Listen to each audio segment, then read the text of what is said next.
Friends ఇప్పుడే అందిన వార్త ఎమ్మెల్సీ కవితకు డబుల్ బిగ్ షాక్ అంటూ వార్తలు అయితే వస్తున్నాయి. మరి ఏంటా షాక్ అనేది చూసేద్దాం ఫ్రెండ్స్. మీకు షాక్ల మీద షాక్లు అయితే తగులుతూనే ఉన్నాయి. మరి ఏంటో చూద్దాము. వివరాల్లోకి వెళ్ళే ముందు దయచేసి లైక్ చేసి షేర్ చేసి సబ్స్క్రైబ్ అయితే చేసి మరిన్ని లేటెస్ట్ అప్డేట్స్ కోసం బెల్ ఐకాన్ అయితే క్లిక్ చేయండి ఫ్రెండ్స్ చాలా మంది చూస్తున్నారు కానీ లైక్ చేయడం లేదు. దయచేసి లైక్ చేయండి.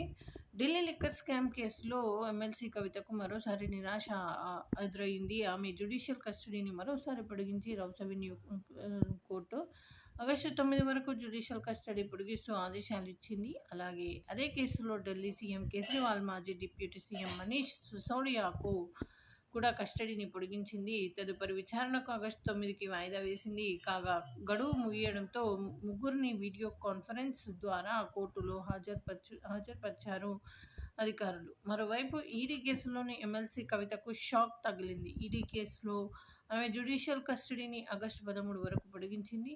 కోర్టు ఇచ్చిన తీర్పుపై అసంతృప్తి వ్యక్తం చేస్తున్నారు బీఆర్ఎస్ శ్రేణులు. ఫ్రెండ్స్